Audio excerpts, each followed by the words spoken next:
Now, you had been working as an enologist all over. What was the thing that gave you this epiphany that you wanted to go down this path? Yeah, I actually have spent a lot of time being a technical viticulturist, Right, and right. sustainability has always been my thing, Oh, I see. So Right. yeah, it's always ever since I began in the wine industry, really since I graduated Lincoln University, I've always had this fascination, and I think that that's probably one of the biggest perks of creating my own company is that there's no limit of what my sustainability, ambitions can be. I've got no one holding me back saying you can't do that anymore. I did the first wine, well, even as a technical viticulturist at Temata Estate, I did New Zealand's first research into using drones scaring birds, because I just saw all this plastic from the netting. I'm like, what Of happens to course. this? Like the nets have a lifespan. What are we doing about this? So I thought, well, why don't we just fly drones, because they're battery powered, and you haven't got the emissions of putting the nets on, or you haven't got any waste. And we got some really, really great results from that. So that's just an example from like my younger years. I was Yes. Yeah. Yeah. probably like, I think I was like 22, or like I was really young when I was running that research. I then later got into the circular economy of glass. Recently, I did that through a Calabria leadership program. And it's just, I don't know, that's just my thing. I, yeah. And if forget about the future and the food miles with the export wines, what have been your biggest challenges achieving a carbon negative business over the last few years? I think contrary to belief, actually, there's no challenges. You just Okay. got to get on with it. Right. And that's the point that I'm trying to make. If little 362 that is, pre-revenue is capable, and I'm just a one-man band. I don't have, sales agents or, a team. I've got a senior winemaker who oversees the wine production when I'm not in region, which means I can get on the road and I can sell and I Mhm. can focus on business development and, line up my export markets. But if little, and plus I've been self-financing it. So I also work part-time job to get 360. Like I'm not time affluent, but that's the point, I guess. If I can do this, then I think there's very little excuse for anyone else to say they can't do it, or they haven't got the time, or they don't have the money or the resource or anything. It's actually, we need to be getting behind this. I think some major progress has happened within the wine industry that will set the New Zealand wine industry apart from any other region, from all the, and I'm only talking from the experience of the climate change seminars that I'm often involved with internationally. That recently, it was late 2019, early 2020, pre-COVID actually, where PwC came into the wine industry, did a review, and what they found, having interviewed lots of the wine industry, is that a lot of the wine producers were not satisfied that SWINS, or sustainable wine growers, was up to scratch, which was an amazing thing, because it meant that lots of New Zealand, or a majority of wine producers in New Zealand, thought we could be doing better.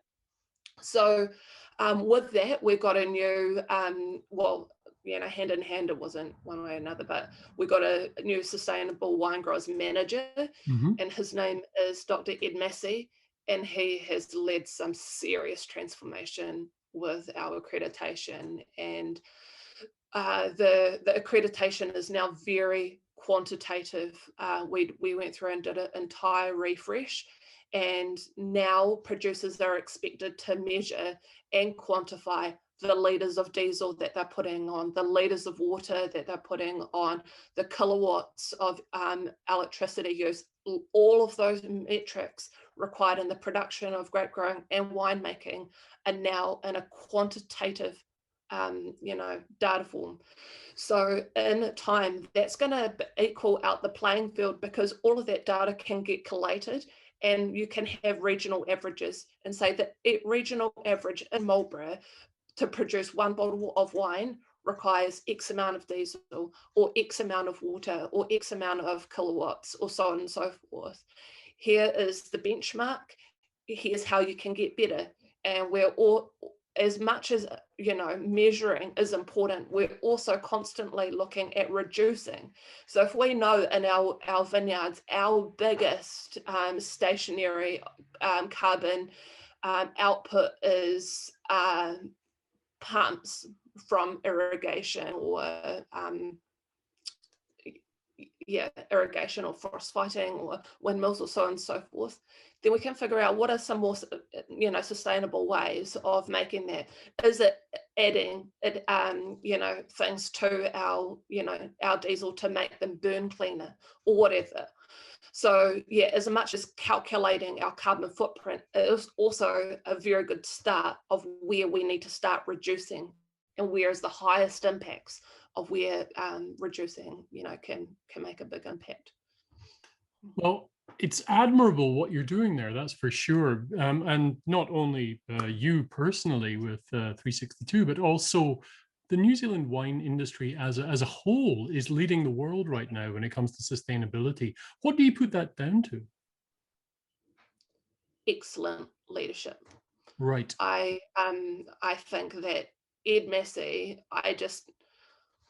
but my first paper actually for this MBA is leadership and teamwork. And what is really admirable about Ed is that he serves everyone.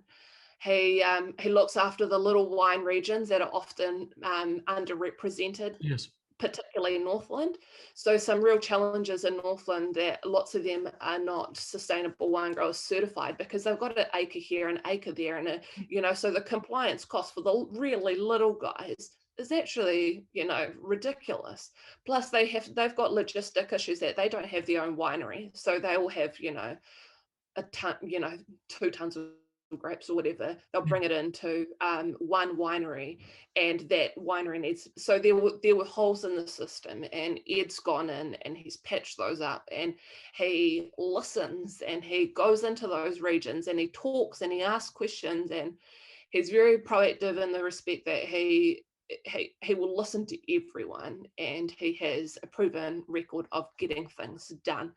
He also comes from a science background, so that also I think helps.